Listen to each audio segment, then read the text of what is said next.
Good day, listeners. You're welcome to Happenings Around Us, brought to you by Studio 77. My name is Ajayi Peace Esther, and you can also call me Peamat Voice. And here with me is Adeleke JC. You can call me Beauty, always on duty.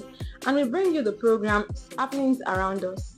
This program is the program that helps us to be informed and keep us abreast of situations happening around us so that we can quickly take actions and nip it in the bud.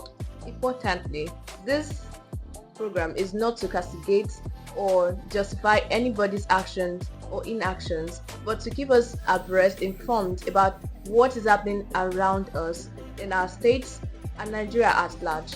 And today we'll be looking at three major topics. The first case is the Ifon Ilobu and Erin-Osun communal dispute. The second one is the kidnap of Honorable Adekunle Adeniji, aka Congo, who holds a PhD in public administration and also a former chairman of the Ife Central Local Government for APC, which was formerly AD. He is presently the Director of Administration for the ruling party, APC. And our third discussion for the day will be based on the prompt construction of the Lagere ultra-modern flyover. Let's dive into today's program head-on. The first topic before us is the Ifon Ilobu and Erin-Osun communal dispute. Peamat, how long do you think this has been going on? Research has brought it that it has dated back since the 19th century, and it has resulted to loss of lives, properties, many. Of course, a conflict cannot be going on for that long and not result into something like that. Even a day or two conflict result in loss of life and properties.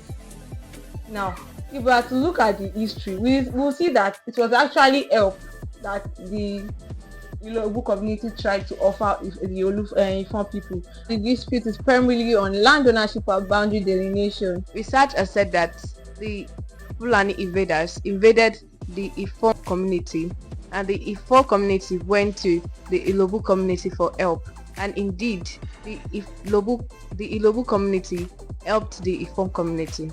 But over years, the emergence of new Ilobu indigents, they claim ownership over the land. History has it that General Lagere, the former chief of army staff, liaised with the federal government, and a military hospital was built on in Ilobu community. And now that is the root cause of this current crisis. In the sense that they are claiming who owns this hospital, who party on this land, who owns it, or whatever. Research has also brought in that the case has gone to the president. They've called the president for help, and the governor even announced the curfew for 12 hours, 6 a.m. to 6 p.m. But still, it's only worsens. I mean, what do you think about the destruction? It went on for 15 hours. What do you think about it? Can you imagine 15 hours of fight, argument, dispute, and destruction? That's a lot, even on the state and on the country at large. And there have been so many cases of incidents, of disputes. For instance, if you look back at March 2023, where there was an incident where there was an ambush along Ifon Oba Road, and a motorcycler lost his life in this dispute, and so many other things happened during this time. And now, this year again, March 2025, another one happened. This is so disappointing that it keeps going on every time. It is like almost the same thing. The issue has gone to the point that the presidency, the federal government, is now involved in the issue, and the governor issued curfew, which lasted for 12 hours, 6 a.m. to 6 p.m., which later increased to 18 hours. Going forward, there have been so many interventions from the government. There have been legal battles because this matter has reached the court, and even there has been key initiatives such as setting up a 100-member panel, and still there is no lasting resolution to this dispute. And this calls for us to resort to a high conflict resolution strategy.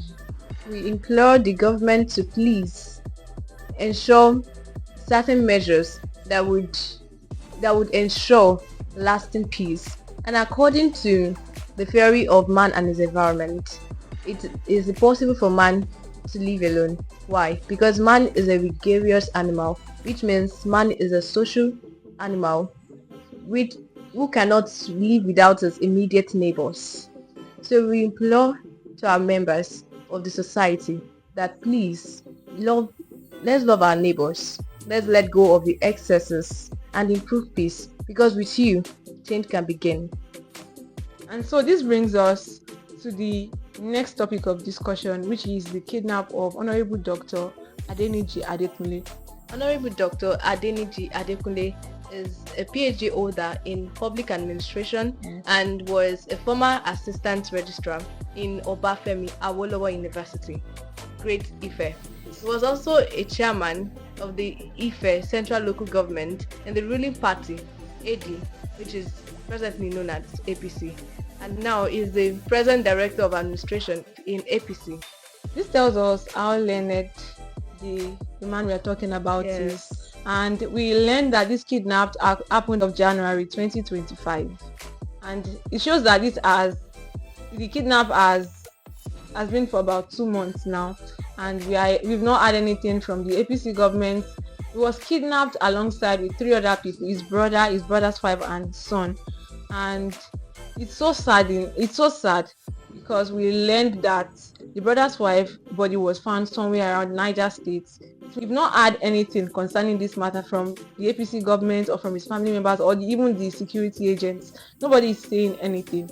And to prove that the kidnap is true, eyewitnesses has also said they witnessed that the armed men were sophisticated weapons. Wow.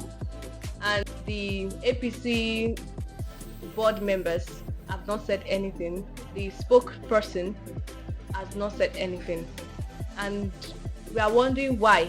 This is just wondering why.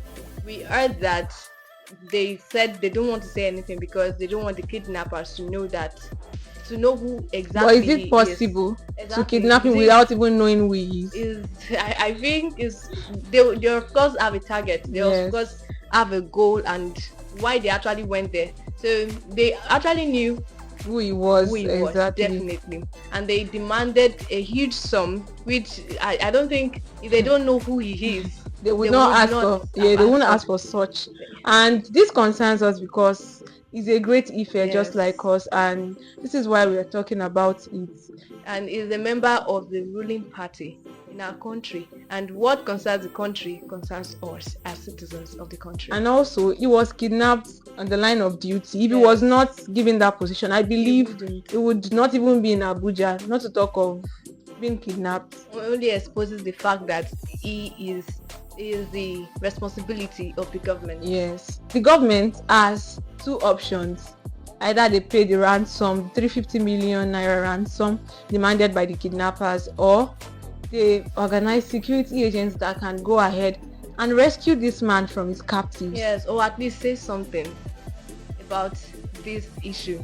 And I think it's not going to be a gain for the country if we lose the director of administration of the ruling party in the country. And so we implore the government of the state.